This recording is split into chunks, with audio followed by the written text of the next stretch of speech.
Jim, thank you very much. It's a pleasure to be here to share these experiences with us. Before I get started, I'd like to say that, like most Vietnam veterans, I'm very proud of my service in Vietnam. And I was privileged to command an infantry company in our business. To command American soldiers in combat is probably the highest privilege that you will ever have. I was privileged to do that.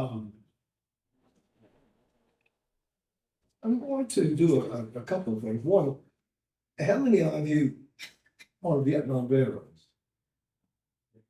How many of you are Vietnam veterans in the infantry? It's a different experience.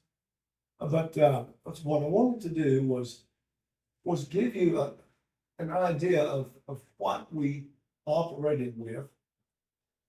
That's some of the equipment, how we organized, how we operated, and then take you into some of the actual operations that were conducted. I was there during the Tet Offensive, and I'll talk a little bit about one of the big fights that we had a little bit later. My tour in Vietnam actually began in Germany. They said, "Oh, okay, now you're promoted to captain, you will get orders to Vietnam." They were wrong. It took 5 days. 5 days after I was ordered to captain, I got ordered to Vietnam, and I reported to Fort Lewis, Washington, in April of 1967. It just said, report to B Packet 25th.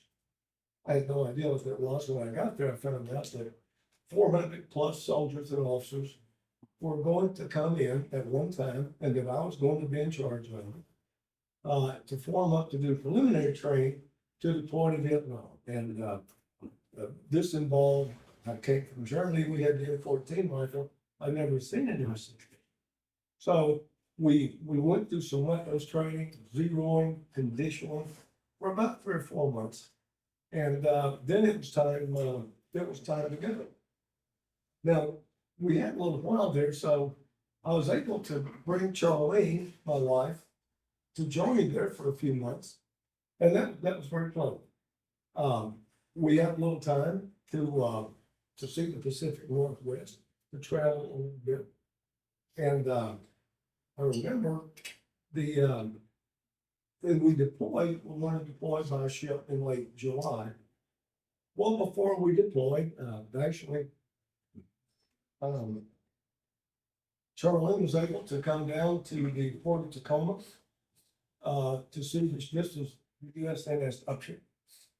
This is the ship that I deployed on, and there she is, taking a look around. This is the USNS Upshur. It was a troop ship that had been a luxury cruiser, but the Navy took it and converted it during the Korean War to a troop transport. So you can't see me there on the side. There we all are. But anyhow, we were at sea for 3 weeks. And what we did while we were at sea was we did physical conditioning, got a nice deck deal on. First aid training, radio telephone procedures, law of land warfare, land navigation, and several things that you actually can do. The Navy had some training films about Vietnam, according to background stuff that we could actually watch in the theater on the ship. So there we went. Now we got into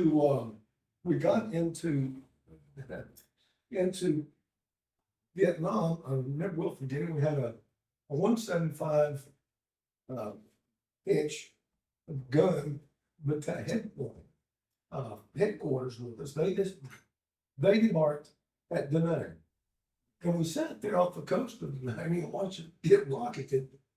And I thought, this is going to be an interesting tour. I had never seen a 122 millimeter rocket. They're very colorful, they're very loud, and they're very explosive. So we could sit there and watch that play around the port of Da Nang.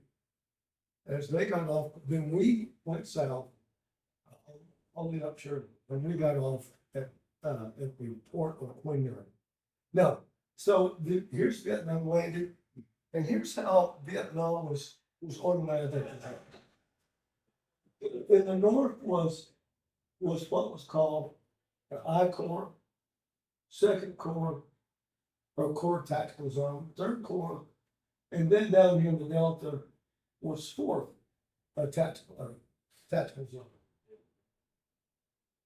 Each one of these segments had an Army 3-star in charge of it, with the exception of North, and that was the 3rd Marine Amphibious Force, which was commanded by General Lew Walt at that time. So that's the way that the country was organized. We got off. I'm going to get off the now, but more specifically, I was assigned to Quang Nam province. Quang Nam province is pretty far north, and what you'll notice, and this is typical, you have what was called the coastline, the coastal plains along the ground, mostly rice paddies. Then you had what we call the Piedmont. This is where the mountains start to come into the lowground, and then you have the mountains themselves. Some of the major cities, were Tan T, but anyhow, just kind of keep them out. The whole coastline is out there, pretty much like coastline, coastal plain, Piedmont, and mountains. The mountains go from what we call double to triple canopy, and I'll discuss that in just a little bit.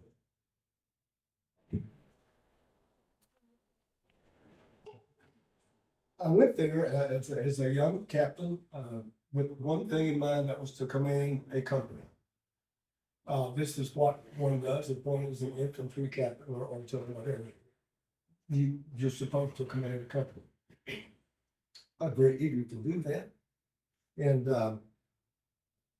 I was able to, after I've been there about 3 weeks, to be designated company commander for Charlie Company, 1st Battalion, 35th Infantry. Charlie Company was a blooded company and had seen a lot of combat. 6 weeks before that, had seen heavy action where one of the soldiers actually was awarded the Congressional Medal of Honor as a result of action there. So it was an experienced company. I was able to take charge of it. Now, what is a company? Just so you know, as a reference point, it's about 160 soldiers, consists of 6 officers, 4 platoons, roughly 40 soldiers each. Now, each platoon has a lieutenant. So just kind of remember, if I say platoon, it's 30 people. If I say company, it's 160. Now, all my lieutenants, 2 of my lieutenants were not old enough to legally drink a beer in the state of Texas. They were 20 years old. The oldest lieutenant that I had was 22 the day he was killed on the active February 1968. So it was a pretty young bunch. I was 26. And my title was the old man. So that's just the way it works. It's a tradition in the Army, and I think some of the other shows. So there I am, the old man, 26 years old. Now, a little bit more specific. You have a company command post, CP. This is my company radio telephone operator. This is my artillery executive, artillery fall observer. My battalion, and that's me, there at the very end. So that's called a company command. This is what commands and controls the movement in the operations of the company as it goes into okay, other components. We have a rear, so-called, back at the fire base. This Lieutenant John Fong, Lieutenant Fong, was my executive officer, and it was his task, along with my supply sergeant and my company clerk, to run what we call the rear, because soldiers come in, they go out. Administrative things have to be taken care of. I never bothered myself with that. That was Lieutenant Colonel's job, and he did a pretty good job at it.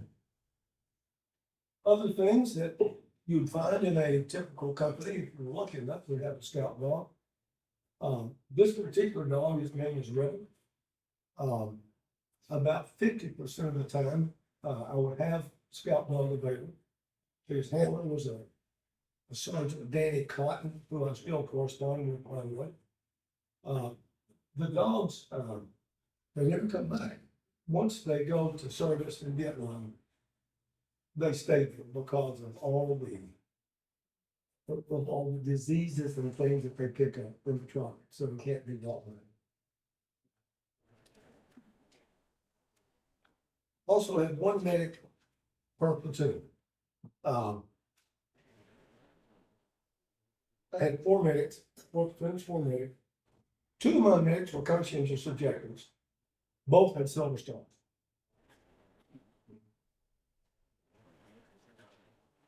To support, well, okay, so that's kind of how we're organized. But to support us when we're out there on operations, we would have, I'm going to introduce you just a few things that support us. The main fire support we had was a 105 millimeter howitzer. It has sufficient range. The nice thing about this is it's air transportable, can be moved around the battlefield relatively easy, and I'll show you how that works in just a minute. Organically, we have an 81 millimeter mortar. This was assigned to the company, it had 4 of them. Because you really can't hunt 81 millimeter mortars in the jungle, I converted my weapons platoon to a rifle platoon and kept my mortars at the rear, and only have them brought forward just occasionally, normally just used for elimination at night. So that's kind of how we're organized. Now, the next thing I'll show you, I'm sure all familiar with. This is the UH-1D here. This was the main way that we got around on the battlefield. This is not my company, could have been, but this is how it does. This is what it looks like when you're on a combat assault. It's called a staggered trail. The birds are lined up behind each other in a staggered way with different. This is so that when we land, they don't run into each other. Wow! It's quite an experience, and I'll tell you. In the first operation that I was on with the big combat assault, I was given 20 aircraft, 6 packs each on each bird. And to look back and see 20 aircraft in the staggered trail, getting ready to go in the jungle, they're all yours, it's a pretty exciting feeling, just to be honest about it. It's also scary as hell. So, but I can't overemphasize how important the Huey helicopter was. It is the way Army infantry moved about the battlefield. This is CH-47 Chinook. This was kind of, if you'll notice, this has a great big generator under it. This is what hauled our artillery around, and we could move it all around the battlefield, which allowed us to go from the coastal plain well into the jungles. And this is what allowed us to get active in the NVA where we are, was the ability to move stuff like this around. Now, you may wonder, what did they eat? Well, these delicacies are called sea rations. And this is how they're arranged. This is one unit. And it has all kinds of neat, nifty stuff. It might have coffee, cream, sugar, toilet paper, peaches, cheese, crackers, and meat units. Now, And some of the delicacies that we had were beefsteak with potatoes, sliced ham, turkey loaf, scrambled eggs with ham and can. And my personal favorite was Carolina beans.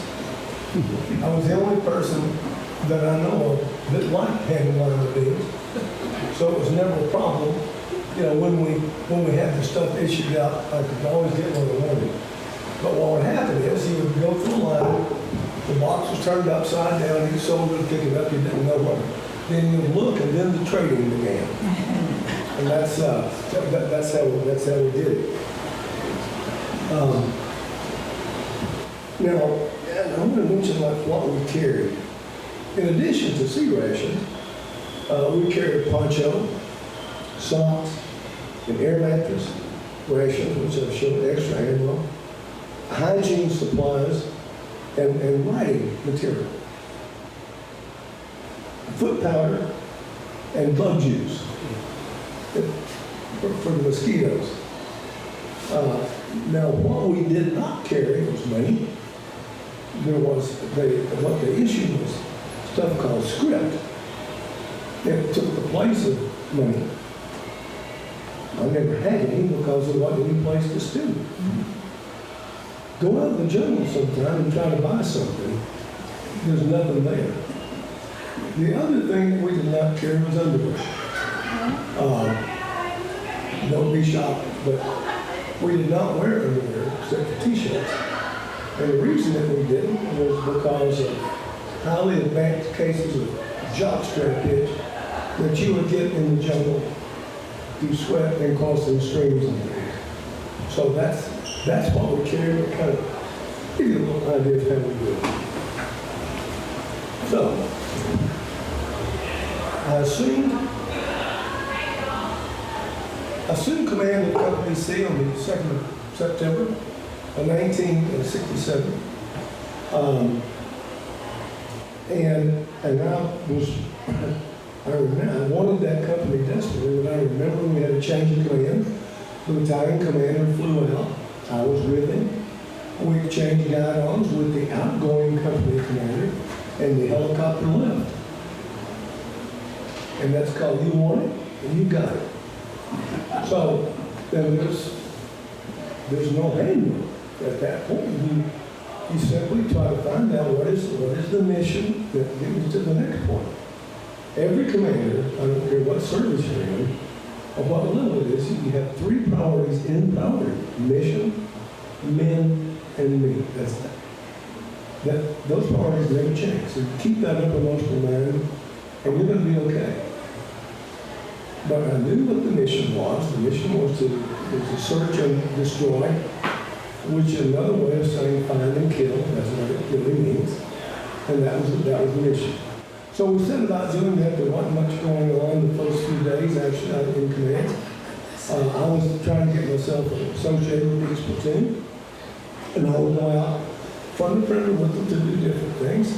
On the 7th of September, 5 days after I assumed command, I went out with the platoon, and we were going through a demolition training, how to use Bangalore torpedoes and C4 explosives and all that stuff, just to make sure we're all on the right page.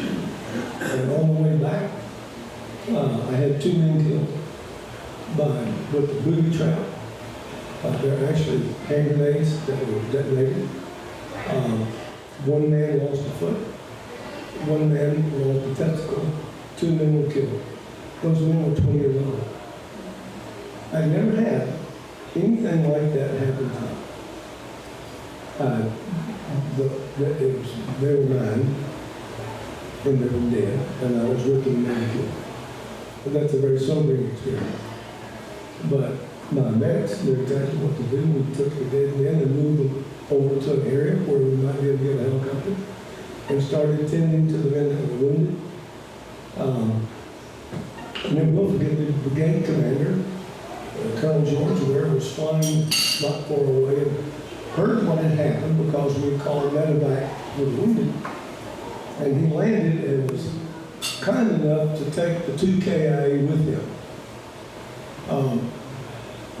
You try to take your KIAs as quickly as you can remove them from the rest of the company, especially if they're wounded. But that was a kind thing to do. And I never will forget what he told me. He said, Dave, you're going to have hard days. And that was kind of my introduction to what command and combat zone is actually like. But I never will forget how stunned I was. I wouldn't get into that. But there would be more, and we'll talk about that a little bit more later. We're ordered to move north from where we were to the area of Tennessee.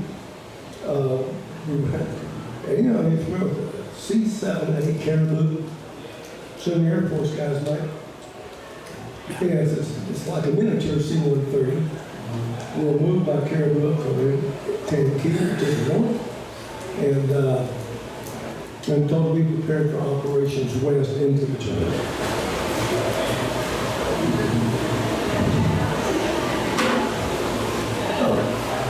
We'll talk about this one. This is the area that we're going to operate in. This Tennessee over here, and we did a combat assault into this area here.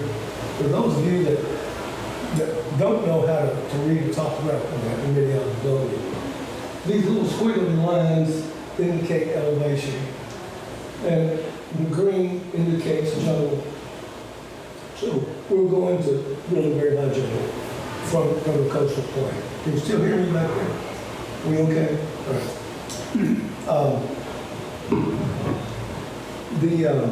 I'm going to talk about this operation for a little bit. The battalion headquarters were located at landing zone Mary. Typically, our headquarters are up on top of the mountain so we can get the best communication possible. And that's also where we placed our artillery.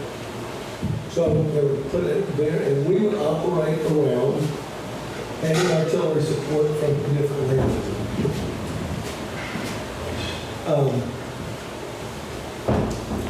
The monsoons hit while we were there, and I've been in rain before, but never like that.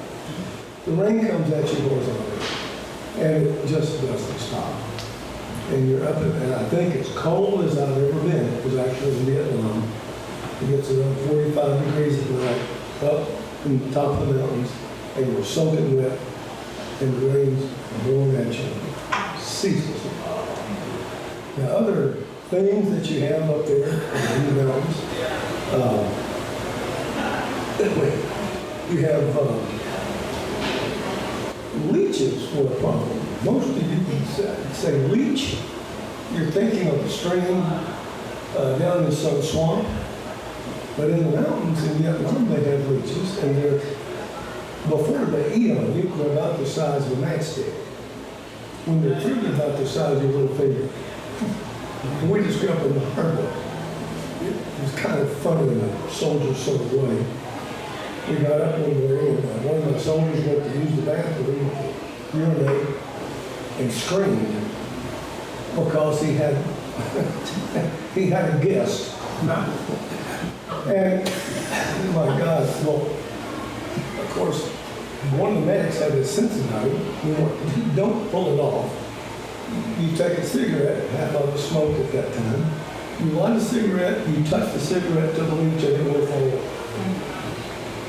The rest of the morning, we continued to discover leeches. And leeches like to get places where blood is close to the skin, like inside your nostril, every orifice in your body, being negative. So what we would do, you and your battle buddy, would check each other out. I'm glad nobody ever took pictures of that because one pretty to look at, but it's just the way you have to operate. My battle buddy was my first sergeant. And yeah, you look at unmentionable places because how else will you find them? But those little buggers, I never will forget those things. They're really nightmares, and but I remember that really well. The big problem operating in the mountains was supply difficulty. Sea rations are pretty heavy. You can't carry that many, so we'd have to get resupplied. Well, in the monsoon, it's really hard to resupply by helicopter in the monsoon. So I put us in takes around 1.5 rations. So I said, okay, carry 6 meals. 6 meals would last us 3 days. And then at the end of that time, you would hope you could get resupplied. But the big thing that was concerned was radio batteries. Because our lifeline were those radios that we had to get back to the artillery and others so that was our support. So we were, I remember one time, I'm not admitting this, but I was not in search and destroy. I was hiding. I just hid the company for 2 days because we couldn't get any resupply in. Our batteries were half gone. And we got into a firefight with NB that was a slaughter. So we just hid. And then when the sun came out, we're going. But coming down out of those mountains, I had, I will tell you this is a war story. We came out of the mountains on the 14th of October. I was told that night, the 14th, to secure a landing zone on the top of the mountain about 2 kilometers away. I argued with the order. I said, I don't want to do this. I don't want to cut through the jungle tonight. They know we're here. And we're really very vulnerable. But they said, you have to do it. The 101st Battalion for the 101st Airborne was going to land their helicopters on this landing zone, and I had to secure it. And we'd gone, I estimate, a kilometer and all that. We ran into the daisy chain, the Chacon grenades. My first sergeant was killed. Spector raised a machine gun, and both legs going off. And the rains came. And I had to get medevac in. Medevac pilots will fly to anywhere. They had no fear. But I actually got medevac in. He couldn't see us, and we're on the side of the hill, side of the mountain. So we went to decapitate us. I had to have him turn on his landing line. And then we as fast as we could off the room, but then all hell broke loose. They had covered that area with RPG machine guns, and they just shot the hell out of us. They killed one of the helicopter pilots, one of the crewmen. Somehow they did not kill any of us trying to load it on. But then we went on to secure the landing zone, and when the first men came, it was all for nothing. They were stuck in Tankey with the thing that they couldn't get off the ground. So there we sat. And that gets back to sometimes we have some bad days.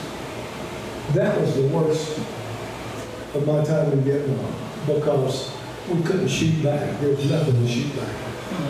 There's nothing more frustrating than not being able to engage in at the time.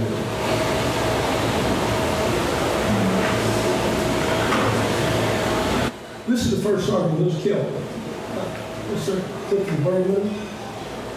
Sergeant Bergman stayed with me in the field, soon our company. He had been in country 2 years, in the field the entire time, very, very highly regarded by all the soldiers in the company, by everyone who knew him. I can't say enough good things about First Sergeant Bergman. He brought me in, and he did very well.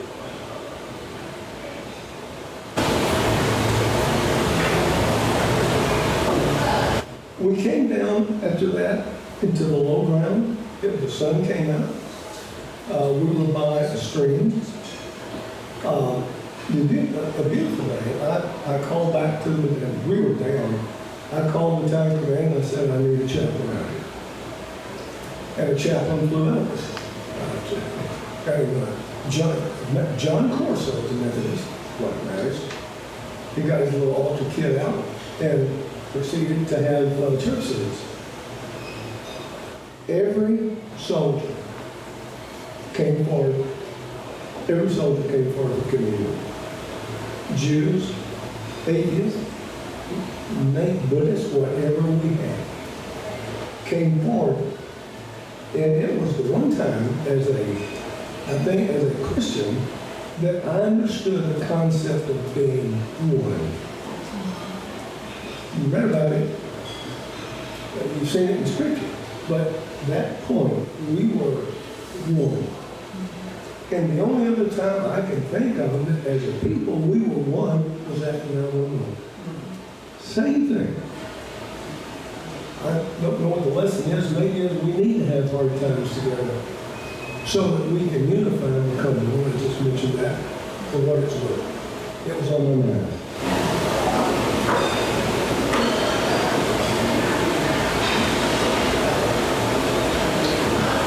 This was Sergeant First Class Antonio Cartagena. This was the replacement for First Sergeant Bergman. You'd never guess who that is with a cigarette. But he was a Korean War veteran, tough as nails, and a tremendous strength for the company and for me. And the way things work in a rifle company, the company commander does most of his work for his lieutenants. The first sergeant runs the company because he does his work.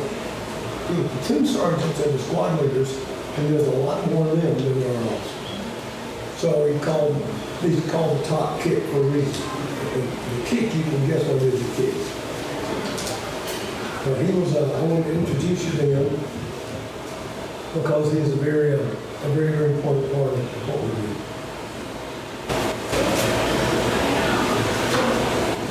Past that, operations were along the coastal plain. They were along the coastal plain, as I mentioned. And we had a chance at that point to interface somewhat with the natives. We had very little opportunity to do that. One, I seldom had a translator. And they're out normally in the fields, they're water buffalo, working the land, and there's not much of that. We're out there doing business, and we didn't avoid them, we couldn't, but we didn't interface much either, because if we did, I wanted to interface intelligently, but we couldn't. We didn't have a translator necessary. And I'll show you some, this is what kind of looked like down interfacing in the coastal plain. This is the bombed out village. This is me talking to the one. A few times I had an interpreter for some RTOs. This is a young girl that we just happened to see. This is behind her. This is kind of typical architecture for a great house. They have, it might be 1,500 square feet. It's a great big open lodge sort of thing that the village stays in. This is what we call a hooch. That's how they live, with the little frame with tall fronts, few simple chairs. That's me and my point observer and my communication to the seal.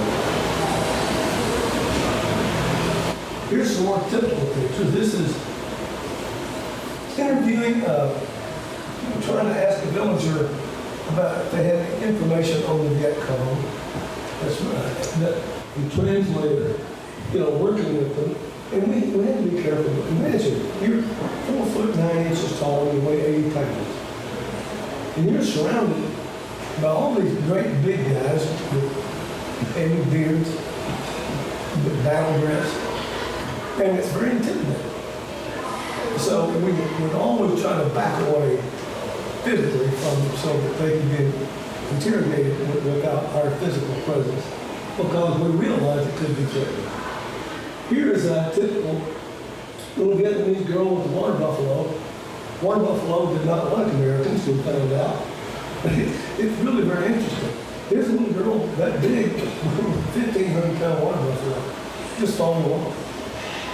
If we met them on the trail, we went in the rice paddy. They didn't. This again is another view of a built up here in a village. There are no concrete things in it. It's all straw and bamboo for the most part. I had one time coming out of the mountains we came across the village, and I had a translator at that time, and the village chief wanted to talk to me, and I, sure. And he said, we want out of here. I said, well, what? He said, well, we're a Catholic community, and the North Vietnamese are right up there, and those mountains not far away, they're going to come down and they're killed. So I would like for you to take us out of here. Well, I called the battalion. I need helicopter. No, not so fast. I said, no. I said, I think you understand. We're not leaving. I said, if I have to walk them all the way back to Tennessee, where there's a citizen, we will. Well, the battalion commander was Catholic, and he found out what was going on. So he sent one of these Chinooks, one of these great big helicopters I mentioned.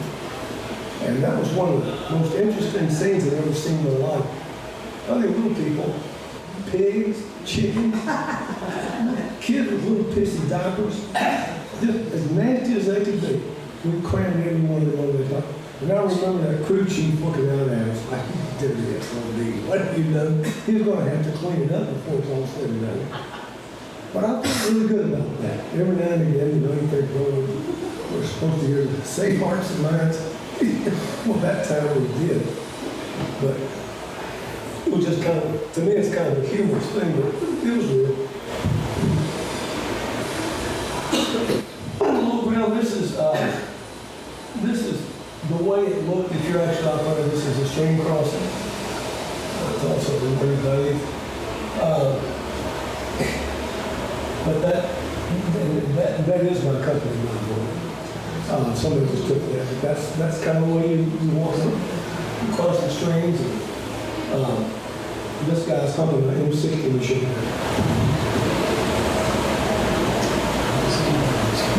In November,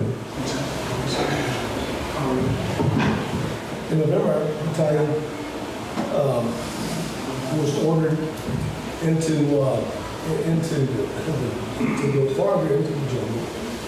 And there was heavy fighting throughout November '67. And what was happening is the North Vietnamese were actually preparing for the Tet Offensive, which was to occur in late January or February '68. They were positioning themselves. We didn't do that, but we had, contact, and one of it was close, as I say. My battalion commander was shot down. This is his helicopter. He was killed along with battalion operations. The entire battalion chain of command was killed in this action. But that's when you take a look at it. Not much left in these scenes. But that's the level of combat that we were in. This is not guys running around in black pajamas, with conical hats. These are North Vietnamese Rangers, and they were good, and they were.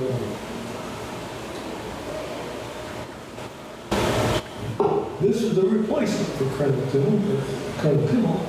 This is Colonel William W. Taylor, a veteran of Korea, World War II, and Vietnam. He had 3 combat infantry badges, and he was the most wonderful man to work for because he understood. He held every rank from private to lieutenant colonel in combat. So there wasn't much that he didn't know, and it was a pleasure to work for.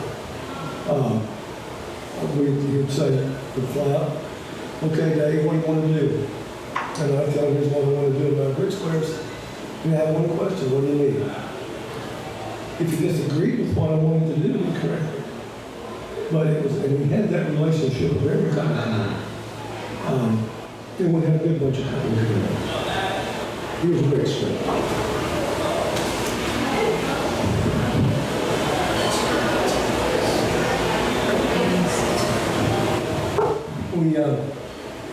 We then were operating back west of Tankey. And this is LZ Ross, also LZ Bass, Jim. These were some of the actions.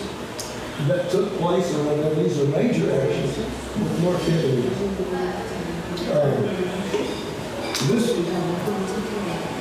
This particular action here was my company. On the 27th of February, 1967, Alpha Company was being pinned down in a life pad.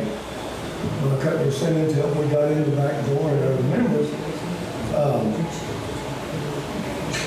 doing an assault into a North Vietnamese position. And the sun was getting lower and lower. And we called in artillery, but we couldn't quite penetrate. So just before sundown, I said, now this is the way it works in real combat. This is not John Wayne. I said, okay, we're going to have a hand grenade attack. We're going to throw hand grenades. We're going to fire our laws and shoulder fire. We're going to fire machine guns. We're going to go in. And I'm giving that verbal because I can't, the radio, everybody can't hear. So we did that. And it was dark. We got right into it. The North Vietnamese left, and we did our job. We got moved in, and they left that position. The battalion commander rightfully said, can you pursue it? That was the question we should have asked. I said, I cannot. I said, I've got 130 soldiers scattered all throughout the jungle. I don't know where they are. It's dark. None of us don't want to shoot each other up. So we've done the mission. Now the job is the men. It would have been foolhardy to pursue them and take a chance of shooting any one of us. So we pulled there was a hooch that was on fire. We could all recognize it. We pulled back to that location. That was it. Now, the next morning we scoured the battlefield. We did not find one dead in bed. They are very, very skillful at removing their dead, their weapons, and all this stuff. You never know they were there. But 3 days later, we put a tracker dog on a trail back up, and we found 18 bodies in the bomb crater covered up. So, but we had done our job. But that was kind of typical of the way that they operate. It was my first heavy firefight. I mean, the first big one where you're face to face. And there was some kind of humorous things involved in that. I remember going in, I remember seeing a great big orange flash. And it was a North Vietnamese soldier with an RPG machine gun. And I felt something warm go down my hip. I thought, I've been hit. And I've been hit. Put a hole through my canteen. And it was warm water running down my leg. It didn't make me feel very heroic. But your turn is not. The unfortunate thing is that this picture was taken around Thanksgiving, running about 23rd of November, and that's me. And this is Lieutenant Matusik was killed that action on night of the 27th. 4 days after this picture taken, he was killed. Lieutenant Bloomberg was killed late February 1968. These two guys were wounded. And this guy got off scot-free and lives in San Diego. But still, and saddened by this, Joel Matusik was my best officer. He was 21. This, I show this just so you'll know what it looks like if you're at a fire base, and this is what a bunker looks like. I don't like being in bunkers. One, you're sitting there like a sore thumb, the enemy can see you, but you have to do that if you're on a fire base. You notice the back of the bunker is covered, and the reason it's covered is because if the enemy ever overrun you, the 105 millimeter guns can fire beehives. Those are flechette guns, about 10,000 of them, that will go out and staple people. But you have to be down when they do it, so that's why we're so good.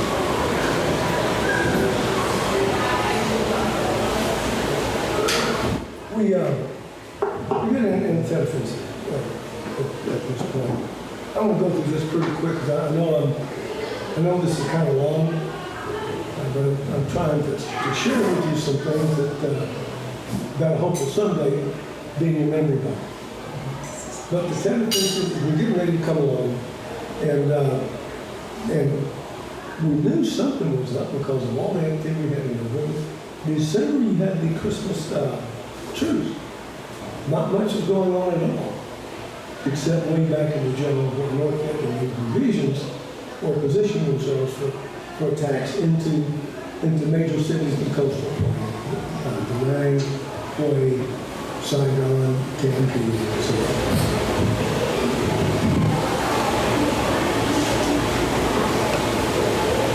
on. This is a quick look at NBA Planet Defensive. This is Laos. And what they did, they moved in Laos and would move inland through the mountains into different places in Vietnam. You can see the route that they took. But that was the actual battle. These signs here, these are actual attacks during the Tet Offensive. You'll notice it throughout the time. The objective of North Vietnamese was to cause an uprising among the people. That was the theory. We'll do this and cause an uprising, and people will be on our side. Absolutely nothing could be farther from the truth. The people did not rise up. The people fought against the NBA. And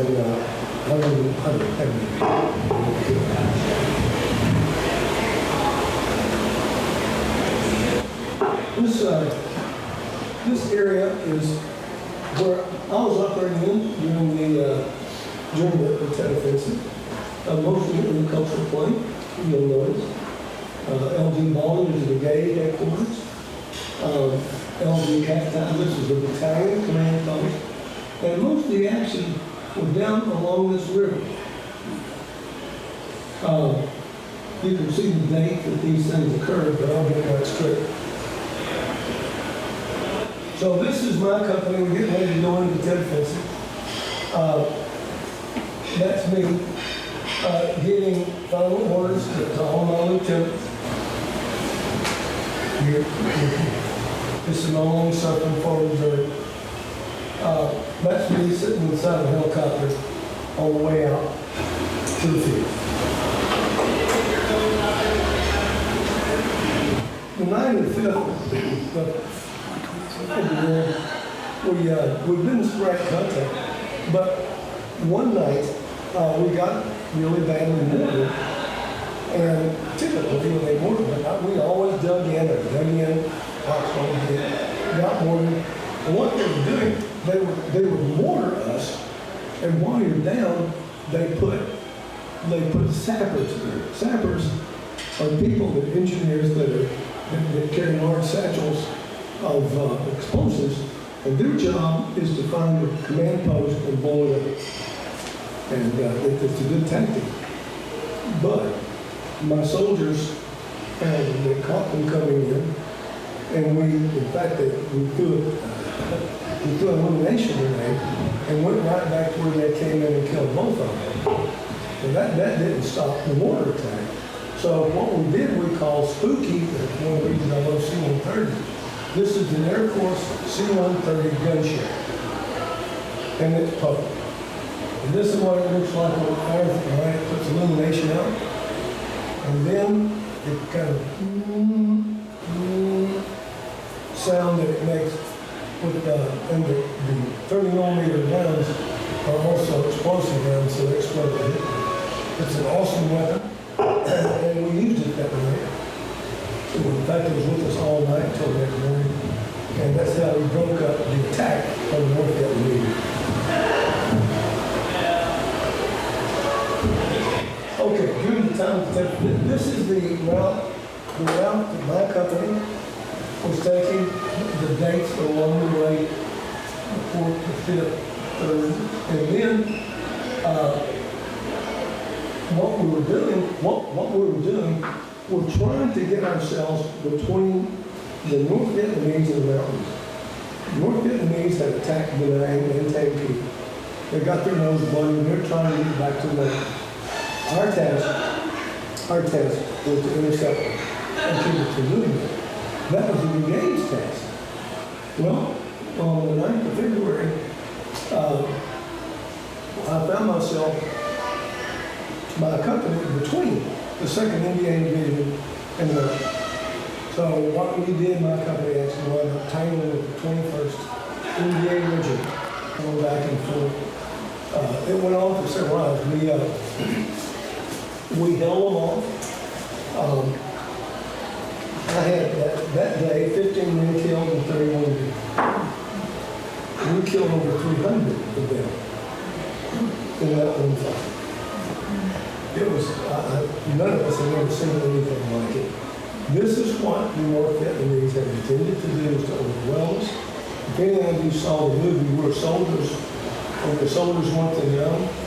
It's the same tactics that they use there. They get in close, so if they're too close and you can't call artillery, you'll blow yourself up. So what you're stuck with is mano a mano. And we were up to it.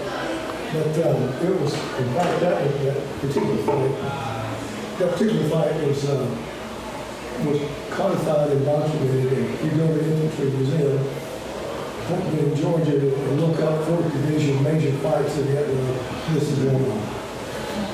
It was major engagement. Before this was all said and done, the brigade had 12 companies involved, but mine was the main one.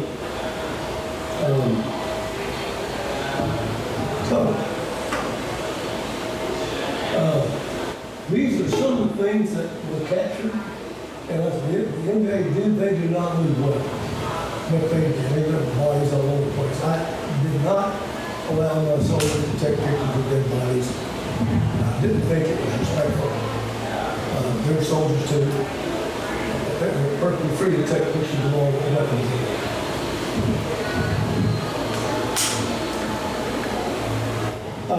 I was injured during that fight.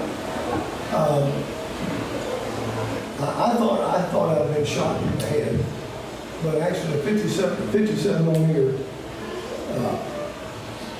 rocket exploded pretty close to my head, blew me up, tore me out. I thought I'd been shot through the head because Lieutenant Jerry Walkerich next to me had been shot through the head, so I thought, oh, that's it. But I'm told that the blast had caused kind of a singe on the collar of my fatigues. And when the medics crawled over to put it out, they didn't want me to burn up. That's when we figured out I was alive. I didn't call it EK. So they rolled me over, and I eventually came to and got the blood out of my eyes and continued on the rest of the day. That night, I did not allow medevac because I didn't medevac 30 wounded, and that being NVA close by, I thought it was too risky. I'll get the medevac shot down. We called back what happened to us earlier. So I asked the medic, I said, "Are anybody going to die tonight?" He's going to lose that. So we put all the dead, got to the ponchos, identified them, set them aside, and put the wounded, and they could be taken care of. The next morning, resupply came out. The resupply became an issue on the rest of that stuff. And the way it works is the bodies were removed and went back on the resupply boats. Then the medevac came in, and we were able to load the wounded up. And I went going out on the last medevac with it. So yeah, I went to the Naval Support Activity Hospital in Nine. They said, "We can't fix you here, we'll send you to Yokohama in Japan. Can't fix you here." So I got a free ride all the way back to the United States. And called Charlene. I said, "Hey, me." I said, "Where the hell are you?" I said, "I'm in San Antonio." And by the end of it, she said, I'm still teaching, I can't come down there right now. And I guess he was afraid of breaking a contract. But anyhow, so my Vietnam experience, we got back to Fort Benning. I healed up. We sponsored a Vietnamese Ranger captain at the event, Captain Tron Tan, who I'm sure was killed after the NVA took over Saigon. And here's Charlie. It's kind of beginning as ending. Looked pretty good there. And I would point out that I showed Charlene at the beginning of this, the women who were married to us had their own stories.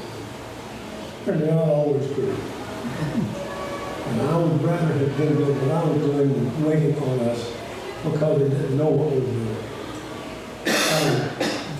Years go by, and I'm my own business, and I get a phone call from the 35th Infantry Regiment saying that we had an association that's working with you for 10 years. So I was able to join the association and reunite with men that I had fought with. Here's some of us. This guy took my place, a guy named Jack Terry. Jack was been a football player at West Point, good guy.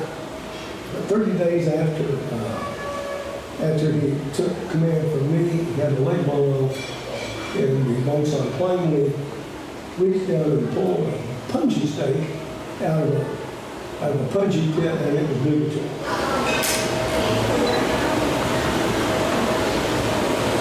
These at the reunion, these were the company commanders, the battalion commander of the 9th February, Colonel Taylor, me, Captain Don Wade, that Bravo Company. Chuck Smith, that Alpha Company, was a recon continuator. He's missing one arm, so they always posed. So the one good arm was showing, the one arm was showing. He's a good guy. He died, I guess, a year ago of a heart attack. This begins my final phase of my Vietnam experience. And it's important because that phase continues now. This is Sergeant Lonnie the Bomber. Lonnie was killed on the 9th of February 1968 during our big fight. Through the internet, his mother found out, and his mother left a message on our battalion bulletin board. Does anybody know Sergeant Lonnie the Bomber? So well, I did. And it turns out that my next door neighbor in Plano had grown up with her in Kansas at a small world. So her name was Rosemary Tillett. Here's Rosemary. Rosemary came to Dallas to see me. She said, I think we need to speak. And this is a picture of her with her grandkid. And we have remained friends. She died recently, but we are friends with several of my KIA parents, brothers, sisters. So my Vietnam experience continues because it's my responsibility for it to continue, give the job that I had, and I'm happy to do it. Here's what I got from that. You've all seen this from Henry V. And it's as true today as it was at the time Shakespeare wrote. The experience that you have with those men made a different, maybe even a close relationship with a blood brother, given the experience that you had together. But that said, also with family members. So I would tell you that my service was a blessing in its own way.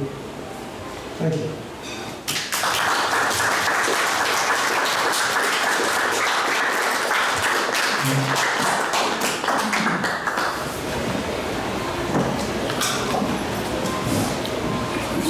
I know this long presentation, if you have any questions, I'll be glad to. I know you operated north and inland. Did you ever need naval gunfire support there? The New Jersey was in the area, but the New Jersey fired only for the Marines. Oh. In my area.